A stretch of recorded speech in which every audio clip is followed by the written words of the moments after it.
Hello, everyone, and welcome to the Teacher Assistance webinar on building a project and preparing for districts. My name is Vania Boland, and I'm the state coordinator for the National History Day in Iowa program. A couple reminders for tonight. You are muted, so please send all questions you have through our chat box. This is being recorded, and it's going to be shared on our website, and we're going to send it out to all History Day teachers. So if you have a question you'd like to send me privately, please feel free to send it to the email on the page or give me a call. And as always, make sure to check out our website for more information on National History Day or anything we've discussed here tonight. And I want to do a special shout out to our veteran teachers who are joining us tonight. So thank you to Deb Masker, Deb Temberley, and Janet Wills. If you were unable to join us last week for the first webinar on why National History Day, you can find the recording on the National History Day in Iowa website. All right, so tonight we are going to talk about building a project and preparing for the contest. But before we even talk about the projects or start buying materials, your students need to be answer some of the following questions. So we want them to make sure, is there enough information on their topic and do they have a clear argument? So before they really dive into that research, they need to ask this question. But before we even start putting together a project, we have to make sure we have enough research, enough information to actually build one. So conducting enough research to outline the lead up, the main event, and the impact. So is the topic strong enough to be put together into a project? And is it narrow enough to be specific to outline the project? And quality amount of visual primary and secondary sources. So this is another thing to think about. If you have a project that you're unable to find information for, or to find photos or any visual sources to put on your project, not only will that limit what project you can create, but it will also maybe make you reconsider if this is a good topic to use for History Day. And I would just like to note out, I'm really excited that I found Uncle Sam with a face mask during this COVID time. I was really pumped about that. All right, category requirements. So what's required for every single National History Day project? So we need a thesis statement. We're going to talk about that here in a couple slides, or in my next slide. Every project is going to have a process paper and an annotated bibliography. So this was a rule change last year for the paper category. So even if you're writing a paper, you will have to write a process paper, and we're going to talk about that. Cite all sources used. So every single National History Day project, from your annotated bibliography to on your exhibit board if you put a photo, to your documentary if you use a quote, everything has to be cited. So we talked about that in our webinar last week. But if you have any additional questions on what's required for your category, please feel free to reach out. All right. What is a thesis statement? So I touched on this a little bit. I mentioned it last week, but I wanted to dive in tonight. So a National History Day thesis statement offers a concise summary of the main point or claim of your project. So in other words, you're not just introducing your topic, you are creating an argument that expresses your topic's significance in history and demonstrates how the theme plays a central part. So what I like to say is I call it short, sweet, and to the point. And this is a beautiful example right here on an exhibit board. With all projects, the thesis statement is one of the first thing judges look at, so it's important to not leave the thesis statement to the last minute. However, it's best to start writing the thesis statement while you're in the middle of the research process, because as you're researching, you do need that information, such as the 5 W's, to put together that thesis statement. The statement is based on knowledge, but it still has a chance to be flexible. So I would recommend having about 5 sources before you start writing the thesis statement. It helps direct students through their argument, and later, during the contest or when the project is ready to be evaluated, it helps judges through the project's ultimate points. So it helps guide that judge into what they're learning about in the project.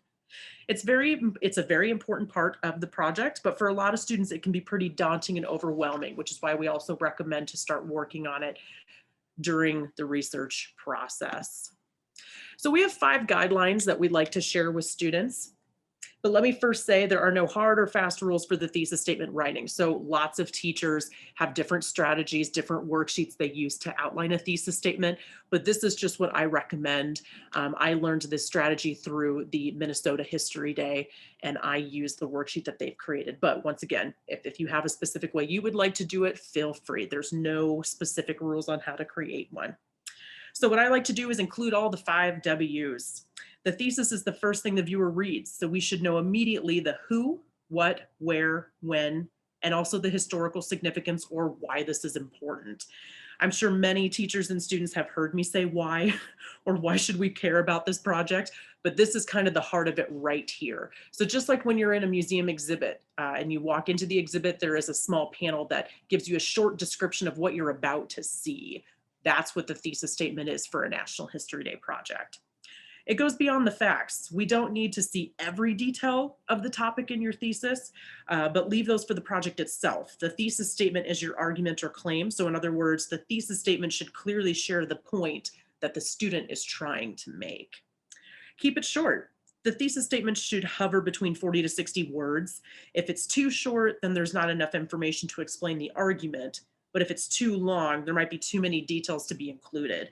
So I also share with kids to keep in mind that their category will have a student composed word limit. So for example, if you're creating an exhibit, you only have 500 student composed words to use. So you don't want to use up, let's say 100 of those words just on the thesis statement. So for every History Day project, it's important to keep that student word limit in mind. You want to include the theme words. So this year's theme is debate and diplomacy and history. Judges need to know that the topic relates to the theme, especially if the topic is not well known, extremely narrow, or isn't immediately clear in its connection to the theme words. And always write, revise, research, and revise. So students should not use the first draft of the thesis statement, but instead should revise based on feedback. So lots of reviewing, lots of editing. This is something that is fluid. It's constantly being worked on. Go back through the research or conduct new research to make sure the thesis is accurate and revise once more. That's what we always share with the kids, and I think they get a little exhausted of it. But I will ask veteran judges right now, do either of you have any suggestions when trying to build a thesis statement? Are there any activities you do with the kids that work best? I would love to hear any suggestions you have on how to build a strong thesis statement. I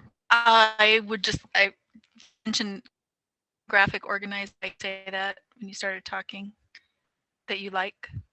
Yeah. Okay. We have a graphic organizer, and it's not something that we developed. It's actually something I think we borrowed from Minnesota, but it's a side-by-side of on one side an example. It seems to be the last few years always Rosa Parks, but every year they get the Montgomery bus boycott that year. Graphic organizer that we always make sure that we include with our materials for the current year. It just kind of helps the kids have kind of a something to look at, but it's gonna column on one side and write their own stuff. So.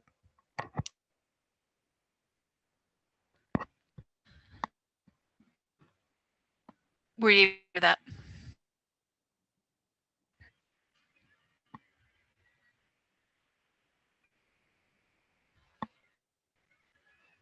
Sorry, Deb, I think you're cutting out a little bit. Sorry. That's okay. I don't know if it's my headphones. All right, I'm gonna try another set of headphones if somebody else wants to go ahead. Okay. I use a graphic organizer from the nhd.org website. They have under the teacher resources, there's a middle school and a high school version of I think it's a Word document even, that I've mixed and matched things from. And there's a thesis worksheet and there's also a rubric for the students to do a self-evaluation on their rubric. And I would reiterate what Vania said about having the number of sources, like 5 to 7, I think is good. I've aired on both sides of that, having the students do the thesis statement too early, but also having them do it too late. And that 5 to 7 sources is kind of a sweet spot, I think, because that will then help guide their further research. Awesome, thank you. I use the Minnesota graphic organizer as well, with Rosa Parks on there. Used that one for years, and it really seems to connect with the kids. We go through multiple drafts like everybody else does.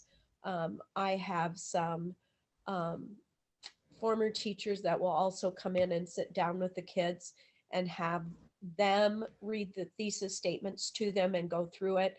And I found that works really well for cleaning up the thesis statements and making them more concise, mainly because after I've looked at them for so long and the kids have looked at them for so long, we don't see the ways that maybe we could condense them. And so I have this group of teachers that will come in. Last year it was all through Zoom, but they'll work with each kid and make some suggestions, and then we can come back and write a better one as we move forward. So that's just a suggestion as well. That's great. Thank you. The graphic organizers sound like a big success, and that's fantastic to hear.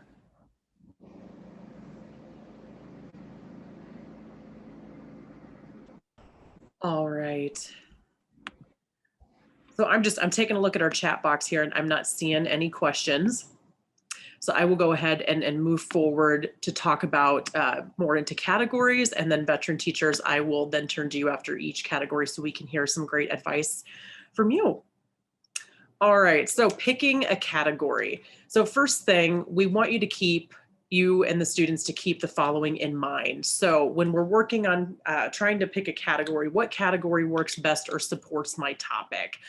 Not every project is going to work with every topic and vice versa, especially if you have a topic that is much older and there's not a ton of visual primary sources, an exhibit or a documentary or even a website might not be the best choice. So you might want to talk with your kids about what category best sets up their topic or will set them up for success. And which category highlights my skill sets. So when we go over these categories, I'll talk about what's required to create them. And that will kind of get you thinking in what category might be best for each one of your students. So for example, if you have a student that enjoys performing, is comfortable speaking in front of a crowd, enjoys music and performing, a performance might be a fantastic category for them because they can build characters and work off a script. But if you have students that are going to want to work more independently, they're very to themselves, or they're great writers, or they don't want to be, standing up and presenting, a paper might be best for them, or a website. So just to keep those couple things in mind of what it takes to not only build the category, but also to present it. And do I have the materials or assistance to create the project in this category? So also working in the classroom, if you're building certain categories, do you have the materials in the classroom, or do they have the materials at home to create the project? So for example, if they're looking for specific software to build a documentary, but they don't have access to it, the documentary might not be the best category for them. Also working on a website, you want to make sure that there's some Wi-Fi at home. So if they have to do edits, they can work on that from home. The 5 project categories that we're going to talk about and that are a part of National History Day is documentary, exhibit, paper, and paper is always an individual project, performance, and website. So documentary, exhibit, performance, and website, those 4 categories, they can work independently, or they can work with groups from 2 to 5, but paper is always individual. All right, and we're going to talk about the documentary category first. So creating a documentary is a little different from other categories because of the technology that's necessary. Before deciding to create a documentary, you should ask yourself the following questions. Am I interested in using computers, cameras, and other technology? Can I conduct and record interviews? Can I find film clips to use in my documentary? Are there enough still photographs related to my topic available? Do I have access to equipment that will be needed to make the documentary? And is this the best way to show off my topic? So creating a documentary notebook is a great suggestion we have. Use this to write down all of the student ideas, to keep their research organized, watch historical documentaries, and write a list of what they think makes a great historical documentary. That's one way that students find inspiration, is by watching their favorite documentaries and trying to do the same thing in theirs, or use similar clips, or maybe they like the way an interview was conducted. But you also want to make sure that they have the necessary technology. And veterans, I'm going to ask you what kind of software your kids use to make documentaries, but it could be a camera or a video camera, and editing software, or if they use computers at school or computers at home. But it's also important to keep a database of information for the documentary and to save multiple files. So really the big thing with the documentary is you have to use audiovisual equipment to communicate the topic's significance. And this does require skills in using photographs, film, video, audio, computers, etc. So veterans, I want to turn to you and ask what suggestions or advice you have with working with the documentary category, and what have been some great successes for your students in the past? Well, we have, up until the last 2 years, we've used iMovie, and I actually purchased a computer for myself that had iMovie on it, just in case some of the kids wanted to use that for their documentaries. We had an old iMac desktop that the kids would work at. The last 2 years, we've used WeVideo, and WeVideo has improved greatly since I started using it, has a lot more features now. The great thing about it is every kid in our district has access to it through a school subscription or a district subscription. And so that really helps with the editing at home versus sitting, and doing the seat time at school. So I can give suggestions to kids on what they might want to edit, and then they can actually do that work at home instead of, spending hours on a Saturday with me. They can actually do it at home. I also ask kids, do you have 100 different photographs of your project?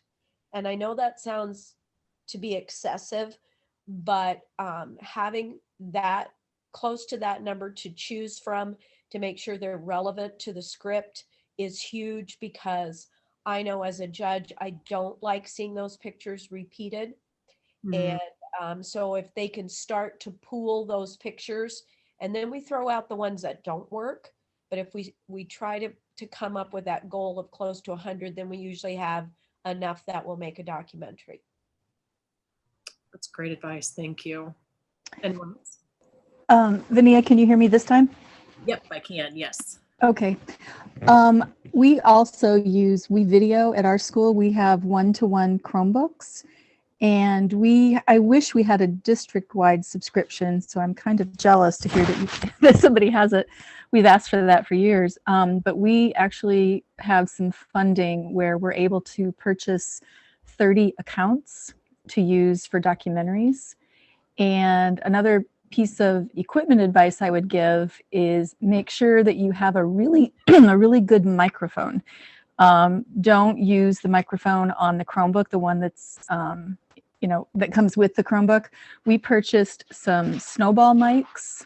I think we have like 4 or 5 of them, and we let the kids check those out to use for documentary recording, and it makes a big difference in the quality.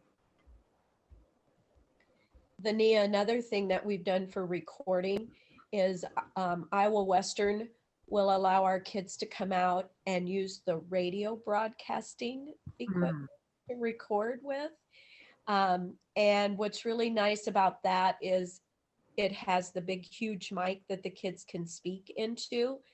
And then they help the kids learn how to do the editing. And then we walk out with an MP4 file, or excuse me, MP3 file that has their speaking to go with their documentary. And it's so clean and it's so clear. I can't do anything close to that in the classroom, even with the snowball mics.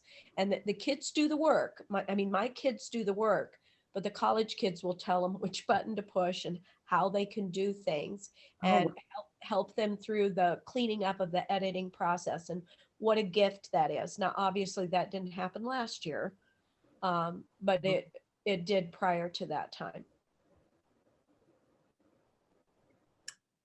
That's great. I tell my kids straight up that this is the category that I will be the least amount of help with them in terms of the technology skills. They've used different things.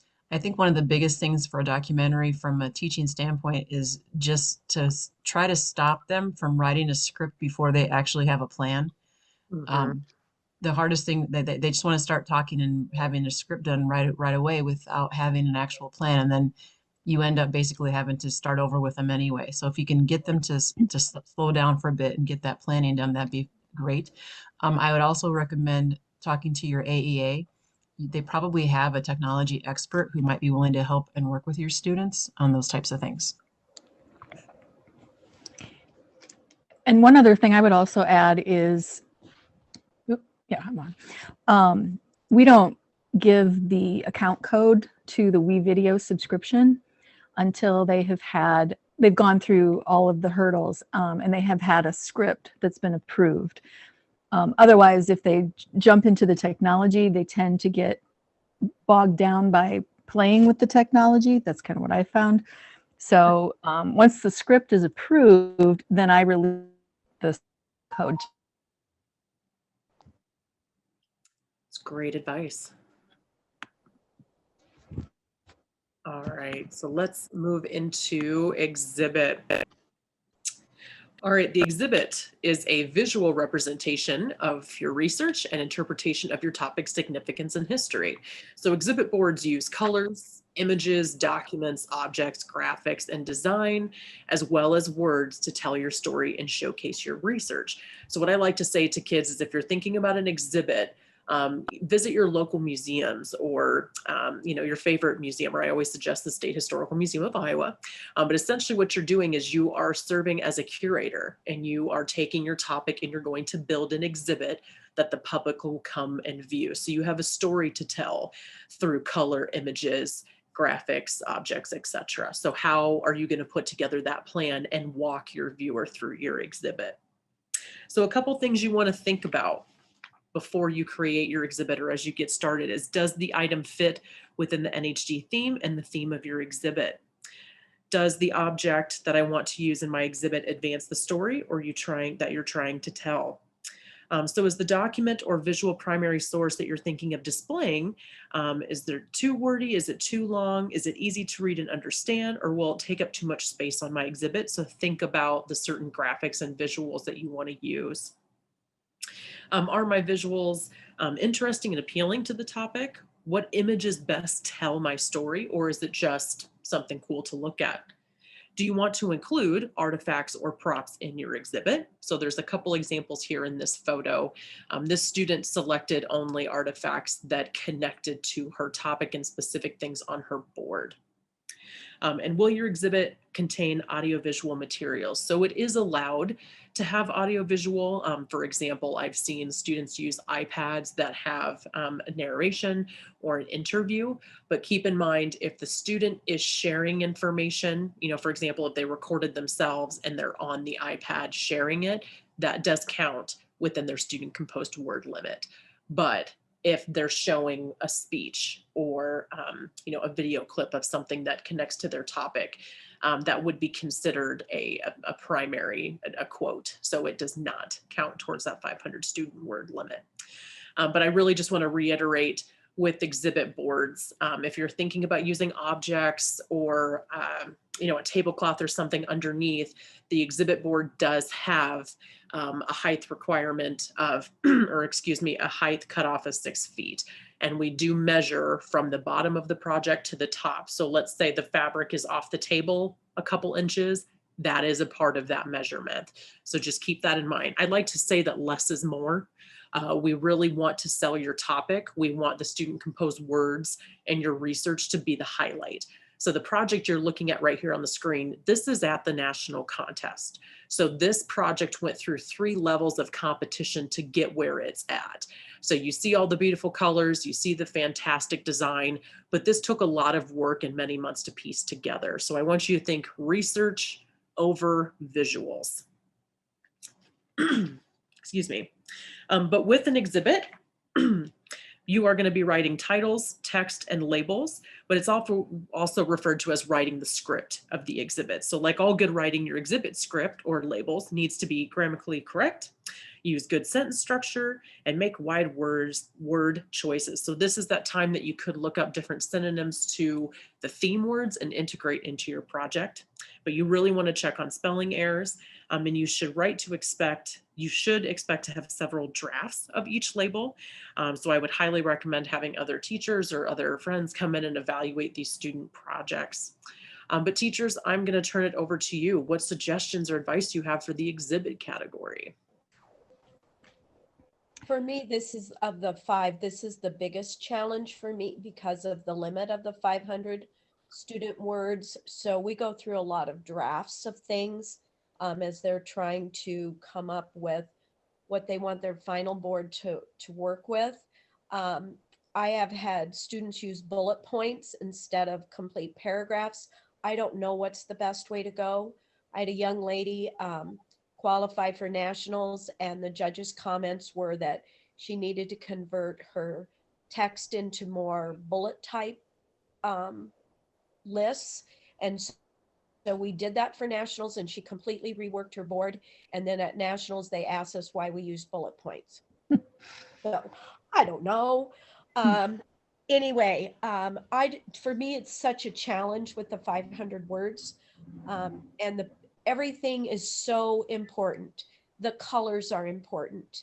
The type of font that you use is important, and it's important in the other categories too. But this one is especially important with catching that visual impact with the text.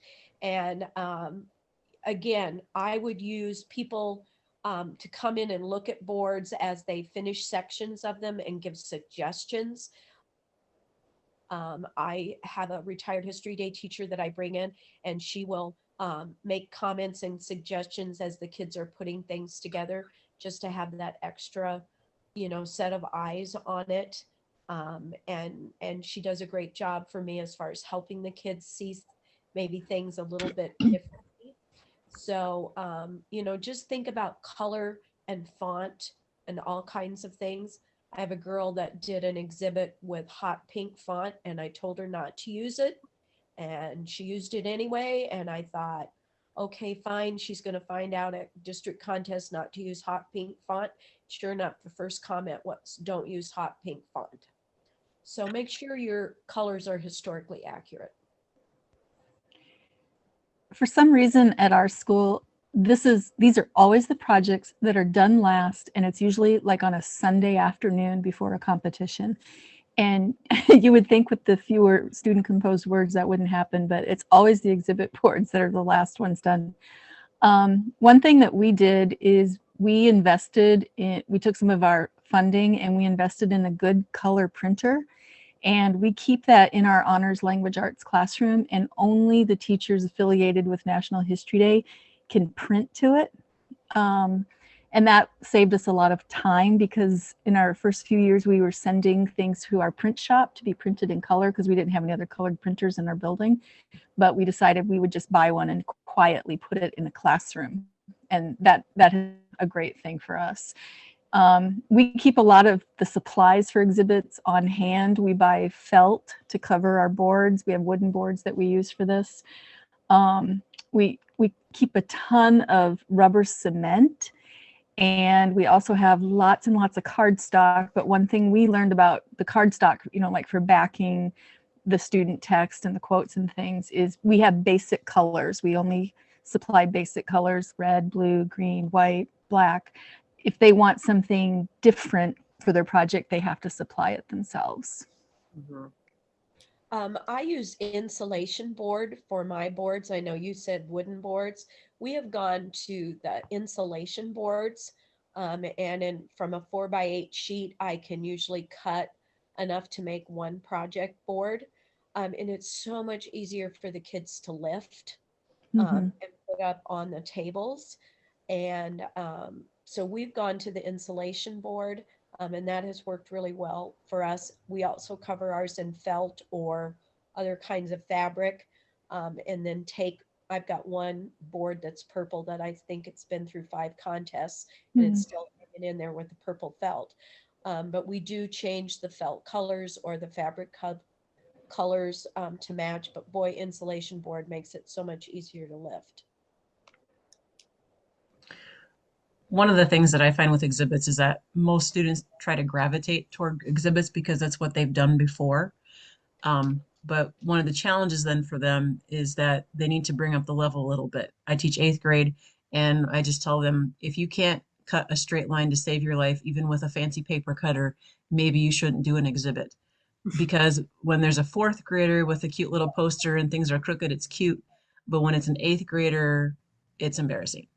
So they just need to make sure that they are able to do the sort of cutting and manipulation that needs to be done. And if they can't, then exhibit might not be the category for them. Good point. It is definitely a good lesson, though, in word choice, structuring, and editing and revising. And, you know, we've had kids have to cut out 500 words after they've started composing their text for an exhibit. But I think it's one of the projects that really lends itself to, you know, picking and choosing what you decide to keep in your writing. A good point too. Yep. All right, well, thank you so much. We're going to move to historical paper. So the paper category is more of a traditional form of presenting research. It's highly personal and it is an individual effort. So this is the only category that they cannot do with a group. So the big part of the paper is creating an outline or a structure. So there's not a script with this project. It is just like in any other class, developing a paper. So after the research process, they're going to take their research and create a list of the main points you want to include in your paper, where each piece of information will go and in what order. So this will help when you sit down and start to write your paper. So when you start writing, you want to start with the introduction. Your introduction should tell the reader where you intend to go with the rest of your paper. And then there is the body, which is the main part of your paper, where you can make the case for your conclusion and present your evidence, the primary sources, and your analysis of how they support your thesis. And conclusion. So your conclusion is like the summary of your paper. It should summarize your main points and prove your thesis. And as always, read and revise. So a polished product takes time, so it's important to reread and revise your paper. We want to check for clarity, unity, and coherence. Is it clear how your topic relates to the National History Day theme? And does your conclusion follow logically from your thesis? So I know this is a big category too, and I've had quite a few teachers that use this as an in-class assignment and then allow their students to move forward if they want to go to contest. But veteran teachers, do you have any suggestions or advice, or maybe some tricks you've learned with this category? I think creating an outline, or as you said, a list, I think that has really helped my students to organize their thoughts better. They will tell you that they don't like making the outline, but once they've used an outline effectively, I don't know that they would write a paper any other way. I have to laugh because kids go, oh, I don't want to write a paper. But by the time they write a script in a documentary, or they've created the website, or they've done the work on the exhibit, or they've written a script for a play, they've written a paper. So I don't know why they think this is such a difficult category. I think it takes a special person to write a paper, because this is such an individual product when they're done. And once again, using other people to read and make comments and suggestions for clarity. We have several teachers in our building that are more than willing to read and make comments before the final draft is done. And I think that's very helpful as well. I would agree with what Deb just said. We don't have a ton of kids that do papers, and it is such a, I don't want to say it's a lonely project, but it's definitely one that takes a lot of focus and strong writers who really like to write. And it seems like the kids that choose paper their first year seem to stay with that project category because it just suits them. Something else I would also suggest, we've had historical papers. We've asked like high school English teachers just to take a look at it. I guess put a lot of eyes on it, for suggestions, because I know when I work closely with a student, helping them with their paper, sometimes it's nice to get a fresh perspective for the student. Oh, and one other thing, I make sure, especially in all of the categories, make sure that the student understands the rules regarding word count and other things. And also use quotes sparingly. Don't have the whole paper infiltrated with quotes, but I think quotes are effective in certain parts of the historical paper, but don't overdo it. Mhm. I would reiterate what both Debs have said. The outline is very, very crucial for historical paper, and be really upfront with your students on the paper about how much revision it's going to take to get it to a final form.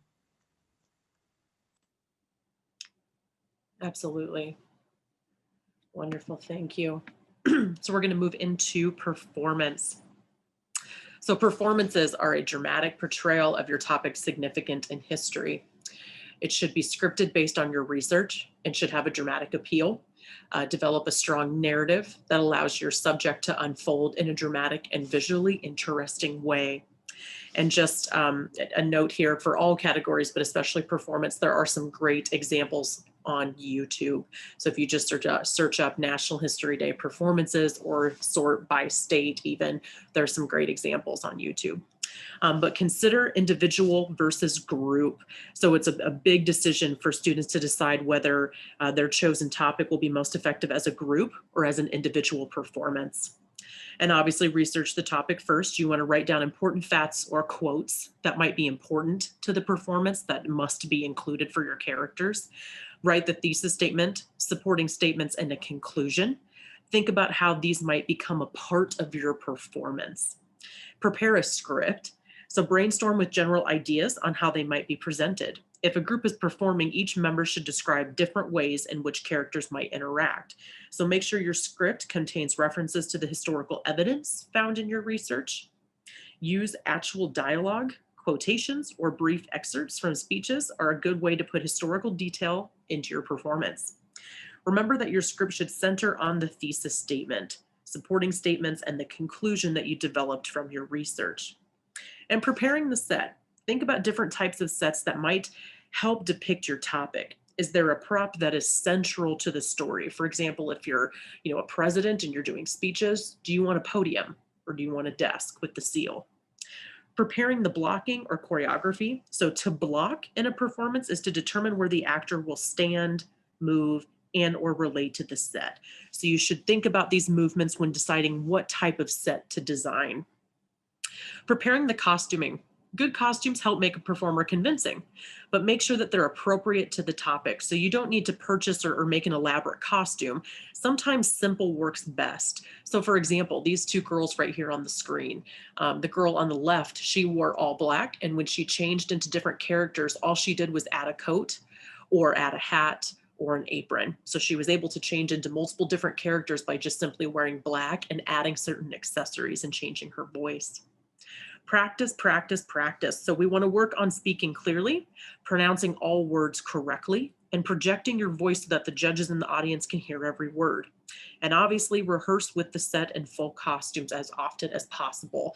And I do want to remind teachers and students are required to pull their set up on the stage by themselves and off the stage by themselves. So there's no need to create a huge Broadway set that takes 10 people to wheel in, because it's just the kids that have to pull it in. So if you're, in the 7th grade and you're not very tall, it's going to be really difficult for you to bring in these 3 large pieces of wood for your backdrop. So I really want teachers to keep that in mind. But I'm going to turn it over to veteran teachers. What suggestions or advice do you have when creating a performance? Well, as my student last year that went to nationals will say, it's the KISS method. Keep it simple, stupid. We try to have a very simple set, something that is easy for the student to move on stage, as Vania said. Keep the costuming simple. I had kids be in all black and change, just an accessory. Last year, Dean had a suit to be Franklin Delano Roosevelt. And we just kept everything as simple as we could and let the dramatic presentation be what was focused on. But do pay attention to details. Watch what kind of shoes you have on. I know that sounds silly, but it'll make a difference. Make sure that what you have is fairly historically accurate. so that when you're looking at the costumes that you're going to create, do they represent the time period? And can the audience understand the time period through the costuming, the phrasing that the actors use, those kinds of things. But again, the simpler, the better when it comes to costuming and your backdrop or whatever you're going to use. I would also say make sure you weave those theme words throughout your script, just like you might do in a documentary, to have them be effective. I would also agree to keep things very simple. And we have also found that when it comes to sets, things like PVC pipe or those wardrobe, the thing you can hang things up on. We've had many sets on wheels and then had it two-sided so it could be turned. So you could have one scene, one scene on one side, and then you could just swivel it on the wheels to another side. Something else that we do in our building when we have performances, we will schedule with our 6th grade social studies classes. The performances will go in and perform for the 6th graders. And we do that like for a couple weeks before a contest. And that really builds confidence in the performers, especially if they're doing it for the first time. But they'll run through it probably 5 or 6 times because we've got like 15 6th grade social studies classes. So that, practice, but it's nice for them to get up in front of a real audience. And then the audience is invited to give feedback to them about their performance. We've even taken, one year we had a student doing Nellie Bly, and she wanted to go perform for her old elementary school. So we took all of her stuff over there and she got to do that in front of her old teachers. So yeah, lots of practice. And as far as props, if there's something specific you're looking for a student's performance and they're having trouble finding it, ask your staff, hey, I've got a NHD kid doing a performance and they need, I don't know, an old baseball glove.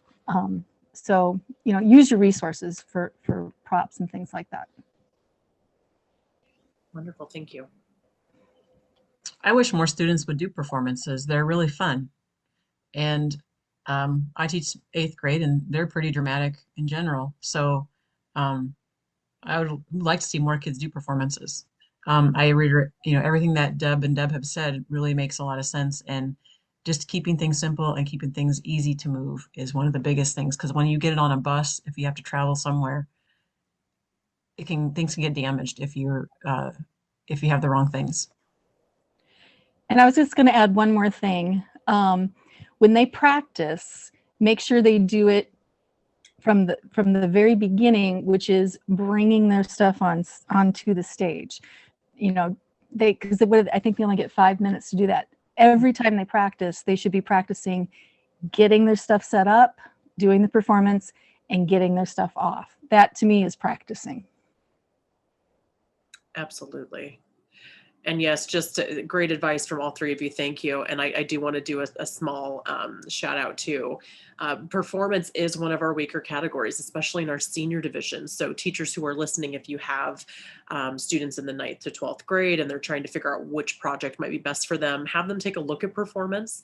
I know that sometimes being on stage and performing can be quite stressful, but it is one of our smaller categories. So I highly recommend if anyone's considering it to try it. It's a lot of fun. Vania, can I add one more thing? I'm sorry. We've had a lot of really great performance students. And just like you said, I think Janet said, we don't have a lot of kids that choose performance. But one thing I have noticed over the years that we've been doing this is that the kids who did do performance for National History Day at middle school, it's just about every single one does the plays and the musicals at school, at their high school. Oh, that's Everybody, yeah. So it really just gave them that confidence to go and try those things at high school then. I wish they were doing History Day, but it's nice to see them take some of those skills that they learned performing and taking it into something else at high school that they kind of blossomed at. Yeah, no, absolutely. Thank you for sharing that. I mean, History Day, that's another one of our goals is we want them to build skills that they can use other places. So that's great to hear. Thank you. All right, so our last category is website.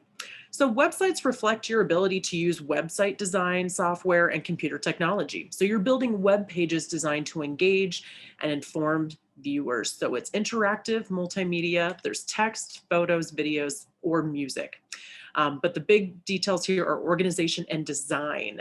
And each National History Day website needs to be created on NHD Web Central. So if you have students who are considering to build a website, I highly recommend that they take a look at former winners from the National History Day site. There are website examples to look at some new ideas, but they have to build their website on NHD Web Central. So narrow in on the content of your website. We want to decide what information you want to incorporate on your web pages, such as photos, primary documents, or media clips you may have found. You should be sure to have plenty of supporting information for your thesis. Create your website with the NHD site editor. If you have any questions when working with that site editor, there are helpful PDF handouts that you can follow, but they do have a contact us through NHD Web Central. And as always, when you're working on it, if you have questions and you can't get a hold of anyone through the contact us, please reach out to me. Consider organization and design. So we want to keep it simple. We don't want to waste too much time on bells and whistles. Tell your story and tell it straight. Borrow ideas from other websites. So take the time to explore other websites, not just social media outlets, but other websites that focus on certain topics, whether it's design or color or font. Just remember to give credit where credit is due. So if you're pulling, whether it's speeches, videos, specific design elements, make sure you're giving credit. Make sure every element of your design points back to your topic, thesis, and or time period. There should be a consensus reason. There should be a conscious reason for every choice you're about to make. So for color, typeface, or graphics, there should be a specific reason why you're using that. But teachers, I want to turn it over to you. For your website students, what advice or suggestions you have to other teachers? What are some things you've learned over the past couple years that helped you and your students in the website category? Well, this used to be my favorite category. And I will be quite honest that it takes time to learn the NHD Web Central. You've got to take the time to learn the way to apply the things that are used on the NHD Web Central. We have learned that you have to put a container on every page. I had a young lady do a really great website 2 years ago, and then we found out things had disappeared off of her website between turning it in and the district competition. And it was because she didn't put a container on each page. So you really need to learn the platform before you start. And I think that helps down the road as you are, the things that Vania said about font and color and historically accurate, those things are all exceedingly important. For example, if you were to do a project about ping pong diplomacy, you might think about the colors of the Chinese flag, and you might think about the colors of the United States flag, and do you want to try to weave those in there? So look at what you have for historically significant photos, and maybe that will give you some cues as to what colors to use, what kinds of fonts to use.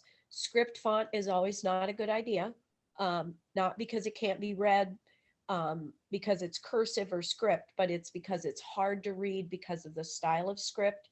So I always tell my kids to make sure that old people like me can read it. So you have to have, a fairly legible size, those kinds of things. And as with any project, you need to make sure you have an outline, you know what's going on each page. How are you going to tell your story? Yes, containers. We learned that too when it first started. I will say I do feel a lot more comfortable with the platform than I did, and they did make some good adjustments to it, so it's a little bit friendlier to use. Some of the advice I would give is, make sure your students pay attention to the colors that they're using on each page. If you're going to use black font on one page. It should be black font on the other pages. Also, what style of font and the size of font. So if you're doing your image credits in size 10, make sure you're using size 10 on credits on all of the site's pages.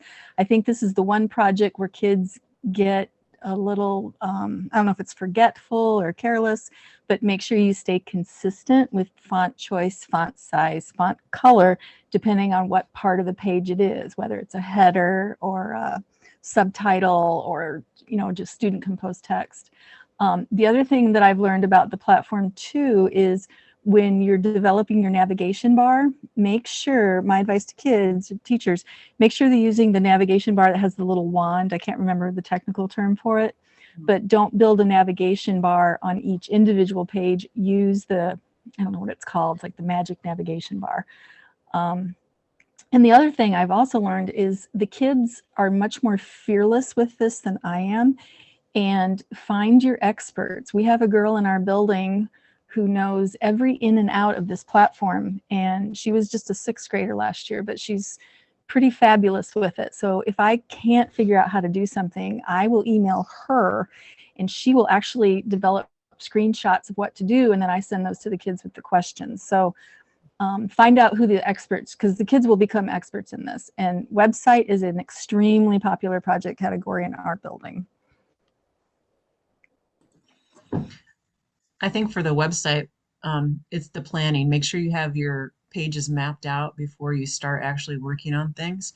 And then I would say, especially if you're working as an individual, if you're not going to have any interactive elements on your website, then you're probably better off writing a paper. And if you're part of a group, you really want to make sure you have interactive pieces to this. Otherwise, there's really no point to have a website. Yeah, I would endeavor to find a mix of media between images, audio, video. I think it just makes a much more pleasurable website to view, is a lot of mixed media. One suggestion that I have my kids do is they have to use Google Docs and format the Google Docs as if this was what their page would look like, so that everything is in order on the Google Doc page. We can count the words, we can do all kinds of things. We can make all the artistic changes that we want to make before we go to the platform. And that has made life so much easier.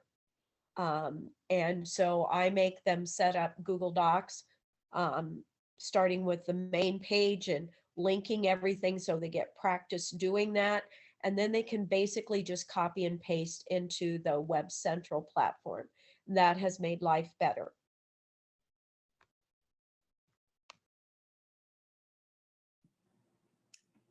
All right, wonderful. Thank you for all those suggestions. All right, I'm taking a peek at our chat box, but I am not seeing any questions. So I'm going to go ahead and move forward since it is 7 o'clock, but I do want to touch base on contest prep and registrations. Keep in mind, we are going to do another webinar closer to registration opening on how to actually register for contests, because we have changed a couple things for this coming year. So I'm going to share some of that detail here, but we will be conducting another webinar to walk step by step through registration. Okay, for the 2022 contest season, students will be required to register and submit their projects through the National History Day Z-Fairs contest management system. So Iowa has officially joined with the National Contest Management System for all districts and the annual state contest. So the registration and project submission links are organized by district on the National History Day in Iowa website on the district contest webpage. So if you haven't taken a look at that yet, please go to our website and click on the district contest webpage. Take a look at dates. We are still working on posting some of those dates. We're waiting on one contest, but that should be completely submitted here in the next couple days. But what we do have on there are registration instructions for teacher and students, and you can take a look at the new registration system. So for those of you who have participated at the national level, you are familiar with Z-Fairs, but now we will do the same process for districts and state. So you'll no longer be registering through Google Forms. So make sure to visit National History Day in Iowa and select the district contest webpage. And the screenshot I have up here, this is what you're going to be looking at. So what you'll do is you'll click on the teacher registration instructions. Please review those step by step to create an account. Teachers need to create an account before students register, because what's going to happen is when a student goes on there to create their account, they're going to select you as their teacher, and you can follow their progress throughout the months leading up to districts. So when you're ready to register for this contest season, please visit register.nhd.org/contest and scroll to Iowa. Then you're going to select the contest that you and your students are attending. The system will ask you to create an account and fill in your personal information. So contact information, but it also wants you to create a username and password.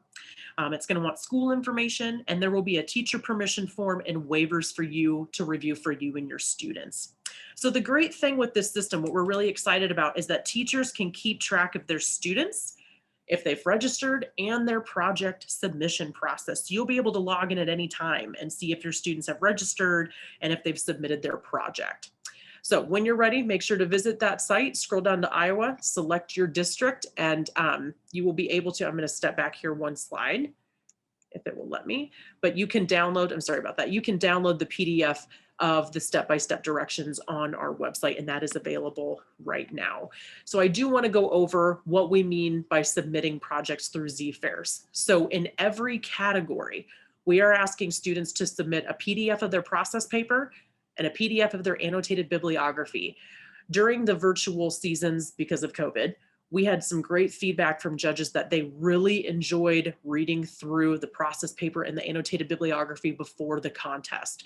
This gave them the time to properly evaluate that annotated bibliography, which is that 80% of the project. And they felt that it helped them better review projects, and it helped them write comments because they had proper time to review that material. So we are asking students to submit a PDF of the process paper and a PDF of the annotated bibliography in whichever category they attend. So when they would go into their account, it will ask them to upload a PDF. So that is a part of the PDF step-by-step process. So when you come to that part, we do have instructions on how to do that. In the documentary, paper, and website category, we want the project and the paperwork. So documentaries, we are asking students to upload their documentary through YouTube, and we're asking them to submit the link to their documentary. So even when we go to contest in person, we will be able to collect all the YouTube links, and the venue will be able to project and showcase that documentary. But we also want to be able to send it to judges ahead of time so they can review it if they'd like to ahead of time. We'll also ask students to submit the PDF of their paper in addition to their process paper. So the process paper, the paper, and the annotated bibliography can be submitted through ZFairs just as a PDF. And the website URL, so that 8-digit URL for the website will be uploaded into the student account. So just like before, when you register for districts and we ask for the website URL, just like through ZFairs, we will have that information. Exhibit and performance category, we just want them to submit the paperwork only. So since we are shooting to be back in person, these two projects will be presented in person at the contest, but we are requiring paperwork to be submitted via ZFairs. Vania, can I ask a quick question? Yes. Then, like when they're at the district contest, let's say it's a performance, they would still have hard copies of their process paper and their bib with them. Usually the first couple minutes before they start presenting, the judges are reviewing while they're setting up. So would that still be the procedure? We are going to ask judges to bring those copies with them, or we will have them for judges to bring into the room. If it makes the kids feel better and they'd like to bring copies of their own, that's perfectly fine. But this is something that judges have asked for us to send them ahead of time that they can review and have with them at contest. Okay. Okay, I have a question as well. Yep. We have had some difficulty in the past with documentaries and YouTube because they will censor the YouTube because of music that was used on it. And so we had to go through by submitting it through Google and using our Google links through school. I'm just concerned knowing that we've had some issues with copyright in the past where YouTube would take the video down. Has there been any thought about that? Yeah, and I know, Vania, you and I have had discussions about this before, using a public Google Drive link instead of a YouTube, because YouTube is really cracking down on some of that stuff. Yep. So I would say we're going to ask you then to send us either a Google link to it or the MP4. Okay. Really, we're doing this so that we have access to it. So when we get to the venue, we can pull it up ourselves to present. Well, and I appreciate that. I know as a judge last year, there were a couple times where I couldn't see anything on a Google link, and it was just because it wasn't shared to where anyone can view, and we quickly took care of the issue. I just know that YouTube has not been our friend, which I understand their priorities and what they're all about.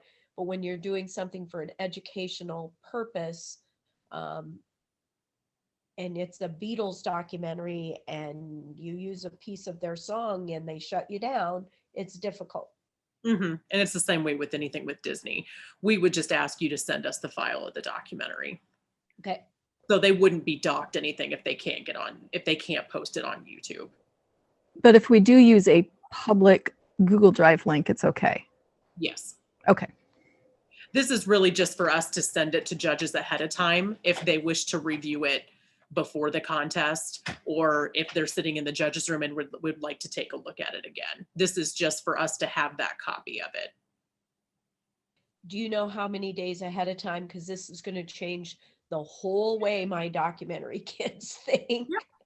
And we're working on that right now as we're trying to establish deadlines. So we will have that information as soon as possible. Yeah. Okay. Okay. Presentation and interviews. So after the judges review the project, they will conduct a short interview with students. And I also want to reiterate, interviews are not a part of the evaluation process. So if you have students that are nervous, please explain to them that this is not evaluated. This is certainly a time, or this is only a time for judges to ask specific questions, get to know the students a little better, hear about their passion of their project, and maybe ask more questions about their research or things they enjoyed most about the project. So I did want to turn to veteran teachers here and ask, do you have any advice for History Day teachers on how to prepare students for this process? I know the interview can be a little daunting and kind of scary. Are there any ways that you practice this at school? We'd just love to hear any suggestions. I have a list that somebody gave me once upon a time that has 52 questions they could ask you about your History Day project. And some of them are just forms of the same question so that the kids hear the question a little bit differently. And we take time and we go through questions. And I have them stand in groups, or I have them stand as individuals. And we'll go around the room and everybody will share an answer to a question or what we're going through. And they practice. And I know it's not part of the evaluation, but if they have a chance to practice ahead of time, formulate an answer ahead of time, that they've thought through this process, the better they are answering on their feet when they get that left field question that they weren't prepared for. I remember my daughter standing up at State History Day. I don't remember the question right now, but it was geography and history in 1995, maybe. And they asked her a question about her project. And in the back of my mind, I went, oh, holy moly, we've never even talked about that. And she took a big, deep breath and she answered the question. And I was kind of proud of her because it was a good answer. And I asked her later what helped her. And she said, Mom, we'd been through all of those other questions. And all I could think of was to go back and think about the answers I'd given before I answered. So I think practice really helps the kid. That was a long way to get to that. We have a document actually in our live binder that says judges questions. And I don't know how many are on there, but quite a few. I actually created it from a document that Chris Green shared with me several years ago. But we practice. It's actually set that we take, I don't know how many class periods, but they practice the questions. And we even practice things like, these are things that middle schoolers really need to work on. But we even practice things like standing up straight, Don't fidget, keep your hands at your side, and look at the person who is asking the question. Look into their eyes. Don't look at the floor. Don't look at your hands.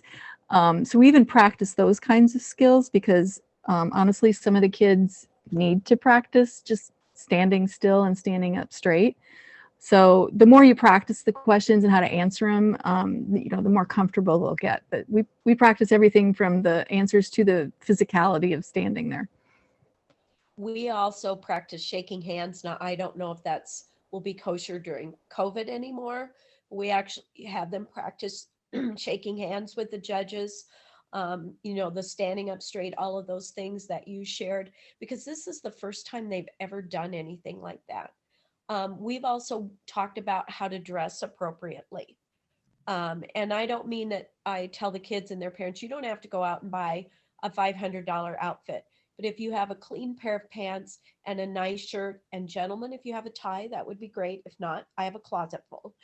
And, just doing that little extra spiffing up of something that you have, it makes them feel better when they're presenting.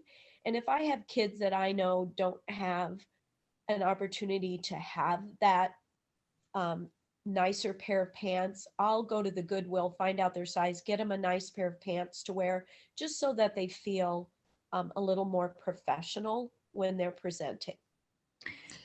And I'm just going to say one more thing. Sorry, Janet, one more thing before I forget about it. If it's a group project, don't let, the quote unquote leader of the group answer all the questions. Actually practice who's going to answer when. Don't, make sure that it looks smooth and professional, but, tell groups to be careful not to have just one person answering all the questions. Make sure if it's a group project, they're sharing the load. I have a fishbowl and I have a bunch of questions in it. And every Tuesday is NHD workday in my classroom. And so toward the end of the class period, I'll pull out a couple questions and they have to tell the person that they're standing next to the answer, practicing restating the question and their answer. And then since I require the project of all my 8th graders, most of them actually don't compete. So I have a list of some of these questions also at our local fair. When parents and grandparents and aunts and uncles and everybody comes in, they can pick up these questions. And as they walk around and look at the projects, they can ask the students some of these questions as well, because every kid, whether they're competing or not, has done a lot of work on their project and they deserve to talk about it. That's great. Another thing that I would suggest that you remind the kids that if they are in a group exhibit or a group website or a group documentary, they cannot wear matching clothes. Then it becomes a costume. And so one year I had 4 boys. They wore navy blue pants and a white shirt. And one of the moms got so excited, she went out and got them all the same tie. And we got docked points because it looked like a uniform or it looked like a costume. So, think about not having them dress alike. Because some judges will interpret that as a costume. And I just thought of something else because it's happened to us. Make sure that none of your kids have gum in their mouth. And also, no cell phones. Don't want to see them. If they're in their pocket, they should be off. But we've had instances of both gum and cell phones. So and stress that with your kids. Yes, I also do the cell phone comment to judges as well. So I always ask participants, students, teachers, whomever, if you see one of our judges with a cell phone out, I want you to come tell me immediately. That's a big thing. Excuse me. All right, one of our final pieces here. Judge comments and feedback. So after the presentations and interviews, the judges step away back into the judge hall to deliberate and to provide feedback on what we call the comment sheet. So comment sheets will actually be uploaded into the Z-Fairs contest management program, and they will be sent to the child's specific account. So teachers, you will be able to access judges' feedback directly in the Z-Fairs content management system. And so once again, we're going to be doing a webinar on not only how to register, how to submit projects, but how to access that the comment sheets and feedback as well. So veteran teachers, just want to turn back to you one last time. Any feedback or suggestions when reviewing judge comments, how you share that information with students, or how you share that feedback with your students? We actually, oh, go ahead, Deb, go ahead. I guess for me, I try to reiterate with them that it's one person or one group of people's ideas on one day. And so they need to look at the information provided. If they're moving forward, what changes can be made simply to improve the project, going back to the bullet points and the paragraphs, and what can they learn for the next year? Sometimes judges have fantastic comments. Sometimes they do not. Last year, my boy that went to nationals with his play, one of the comments from one of the judges was abhorrent. It was horrible. And Dean and I talked about it, and he brushed it off, and he was fine after he and I had a good discussion about the comment. But I previewed them before I let the kids know that they were available, so I can look at them first. But go over those comments, take the value from them, and make those changes if you're advancing. If you're not advancing, then know what you did well, things you need to improve on, and hopefully you'll be back next year to make those changes. We have exit interviews or conferences, just conferences at the beginning of the process. We have them at the end, whether the project is moving on to the next level or not. So we will, the advisors in our building, we have about 7 of us, we will actually schedule a conference and we'll sit down with the child, or if it's more than one, and they'll read through them, we'll read through them, and then we talk. And if the kids have questions about comments that were made, we try to, work through those. We also talk about, what did you feel good about? What, if you do History Day again, what might you do differently? And it's really interesting, some of the comments that you'll get. One year we had a trio of boys that worked together, and their comment was, we know not to work with so-and-so again, something like that. So, but these were 8th graders moving on to the high school. So make sure, I guess in a nutshell, just make sure that you do sit down with the student or students and go through it together in something kind of a formal conference. I think it's a good way to put closure on the process for the students who are not moving on, but also a good time to make some plans for the students who might be moving on to the next competition level.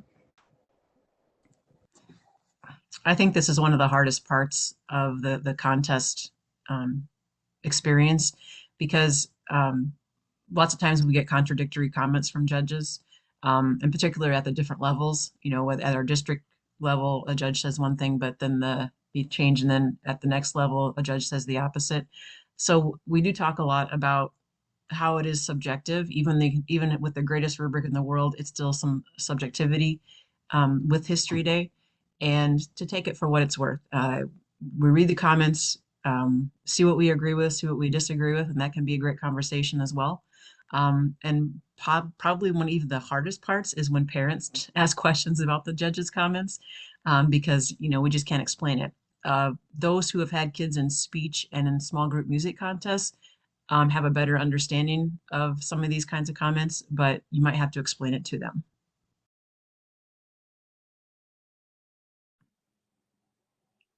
All right, and I also want to share my role as a state coordinator is to review judge comments and concerns. So while you're reviewing student comments, if there's anything that pops up that you think is inappropriate, you don't agree with, or is hurtful or inappropriate, or you just want me to take a look at it and speak with the judge, I'm more than happy to. That is my job. So make sure if you or your student has concerns, please send those my way at any time. Vania, can I ask a question? Yeah. So because we're using this new registration platform, and you said that the comments will be uploaded to these, are they going to be typed, or are they going to be scanned from their handwritten comments? How does that work? The system allows the judge to type in comments. So I believe it will come out of the comment sheet in typed form.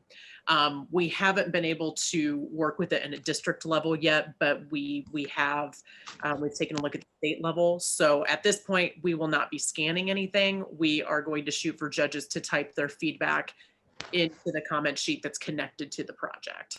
I'm very excited about that because I Hooray. don't know if other teachers have found this, but kids can't read cursive very well anymore.